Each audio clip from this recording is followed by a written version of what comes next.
गुरुदेव भगवान की जय। श्रीमद् भगवद गीता के चतुर्थ अध्याय के चतुर्थ श्लोक में श्री भगवान का श्री अर्जुन प्रश्न करते हैं। अपरम भवतो जन्म परम जन्म विवस्वतः कथमेतद्जानीयाम त्वमादौ प्रोक्तवानिति। अभी तक भगवान ने अपने उपदेश में बताया कि यह उपदेश मैंने पहले सूर्य के प्रति कहा, यही उपदेश फिर सूर्य ने अपने पुत्र मनु और उन्होंने अपने पुत्र इक्ष्वाक से कहा।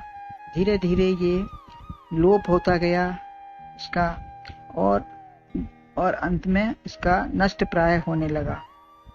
फिर वही उपदेश मैंने पुनः जीवित करने के लिए तुम्हें लक्ष्य बनाकर कर रहा हूँ।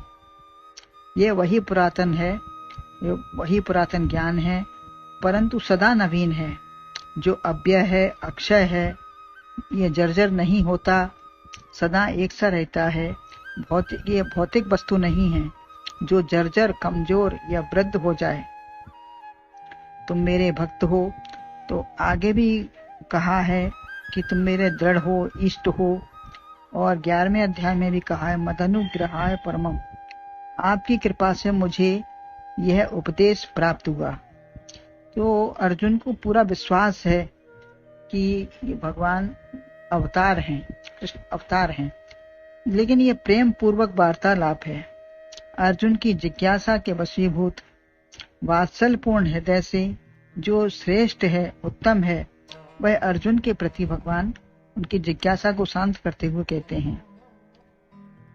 अर्जुन के मन में जो प्रश्न हुआ वो है भवतः जन्म अपरम विवस्वतः जन्म परम एतद् आदौ प्रोक्तवान् त्वम् इति कथय बिजानीयाम।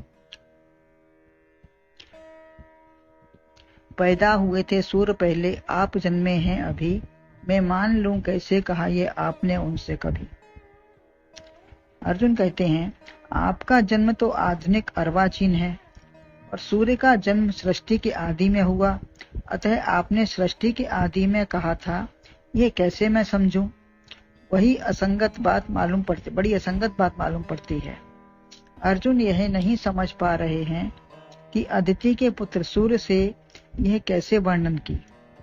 आदित्य नाम अहम विष्णु, भगवान ने अपना बताया है कि मैं अदिति के पुत्र 12 पुत्रों में मैं विष्णु विवस्वान भी हूँ। धाता, वरुण, पूषा, सविता आदि आदि अन्य अदिति जो पुत्र थे उनमें उनका विष्णु रूप था।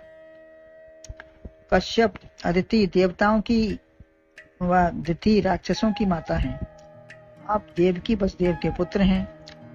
तो शारीरिक दृष्टि से यह बात असंगत सी जान पड़ती है। यहाँ आत्म तत्व जो अविनाशी, अखंड, अद्वय है उससे कह रहे हैं। यद्यपि अर्जुन ज्ञानी है, अबोध नहीं है। कोई राजा, ग्वाला, भाई या मित्र से उपदेश की बात नहीं सुनी जाती है। जो महान होता है उसी से उपदेश लिया जाता है। वह अर्जुन अच्छी तरह से जानते हैं कि यह साधारण व्यक्ति नहीं है, यह उनकी महिमा को जानते हैं, कई बार सुन चुके हैं। राजसूय यज्ञ के समय भी भीष्म ने उनकी बड़ी प्रशंसा की है। शिशुपाल को विरोध था, सर्वप्रथम इनकी पूजा न हो, तब भी भीष्म पितामह ने महत्ता वर्णन की। उन्होंने अवतरित होकर बड़े बड़े काम किए हैं। जन्म से आज तक खांडव वन को जलाकर अनेक मुसीबतों से बचाया है सबको, पांडवों को। वनवास के समय अर्जुन ने स्तुति पूजा भी की है। परंतु लोक कल्याण के लिए यह प्रश्न हो जाए तो समाधान होना ही चाहिए। यदि लोक कल्याण के लिए अर्जुन ने कोई प्रश्न किया है तो उसका समाधान भी होना ही चाहिए। गीता सार्वकालिक, सर्वदेशी है, अतः महिमा सबको जाननी चाहिए। आज सारा विश्व उन्हें मान रहा है। सहनशीलता की पराकाष्ठा है। शिशुपाल की गाली सहना प्रभुत्व भी एवं प्रशंसनीय है। तो प्रभुत्व भी है और प्रशंसनीय भी है। इनका कुल, ऐश्वर्य, द्वारका, वैभव इंद्रपुरी से भी कहीं अधिक है। सब प्रकार जो पूर्ण हो इनसे बढ़कर कोई न हो। प्रेम सूरवीरता सभी में प्रदर्शित होता है। कोई कोई पूर्व जन्म की शक्ति वासना संस्कार से ही मंत्रोच्चारण प्रवचन आदि कर लेते हैं। थोड़ी वासना भी शेष रही तो पुनर्जन्म होता है। बहुत सी बातों का ज्ञान होता है। श्री कृष्ण के लिए ऐसा नहीं है। ये आदि पुरुष हैं, सदा से शक्ति संपन्न है, न जन्म है न कर्म है उनके लिए कोई। समग्रता से ऐश्वर्य ज्ञान वैराग्य है, परंतु जन्म की दृष्टि से अभी जन्म हुआ है। आपका तेजस्वी अंश ही सूर्य है और आप ही सूर्य के रूप में हैं। भरहि निरंतर हों न पूरे। जो सदैव महिमा का ज्ञान श्रवण करना ही चाहते हैं, अज्ञान या प्रश्नकर्ता न हो। जब अज्ञान या प्रश्नकर्ता नहीं होगा तो ज्ञान कैसे खुलेगा? श्रोता वक्ता यदि ज्ञान संपन्न बनकर बैठ जाएं, मौन हो जाएं, तो कहने की आवश्यकता ही क्या है? अनुभव जब कहेंगे तब रहस्यमयी बात भी निकलेंगी, खुलेंगी। यद्यपि सार तत्वमसि भर है, अहम ब्रह्मास्मि उत्तर भी छोटा सा है।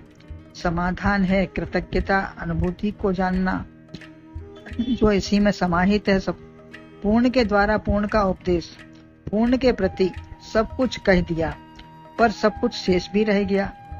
चाहे जितना कह लीजिए, ज्ञान का कोई अंत नहीं है। कितना भी कहा जाए, अनंत जन्मों तक ये पूरा ना होगा। और छोर ही नहीं है। पहले कथा श्रवण से अच्छे गुण आते थे। पहले बच्चों को संस्कार रूप में कथाएं मिलती थी माता पिता बड़ों से। माता यशोदा कथा सुनाती थी राम बलराम को, तो कृष्ण कहते हैं लक्ष्मण मेरा धनुष लाओ। भाव आ गया उनको, कथा सुनते सुनते अपना राम भाव आ गया। मंदराचल पर्वत में गुफा है, टिड्डियों का दल है, छोटा सा छिद्र है, उसमें एक एक निकलती गई और फिर फुर होती गई। तो एक राजा को बड़ी कहानी का सुनने का बड़ा शौक था, पुरस्कार रखा।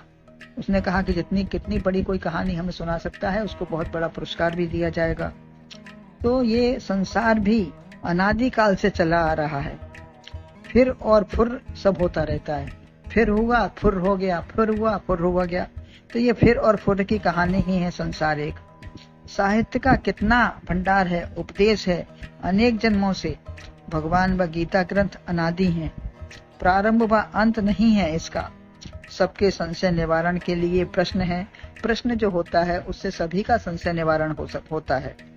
वह जानते हैं कि यह अनादि पुरुष हैं, कहीं लीला से, कहीं मुख से, कहीं मुख के द्वारा, कहीं लीला कर्म करके, तथा कहीं केवल सत्ता से ही उनका उपदेश मिल रहा है।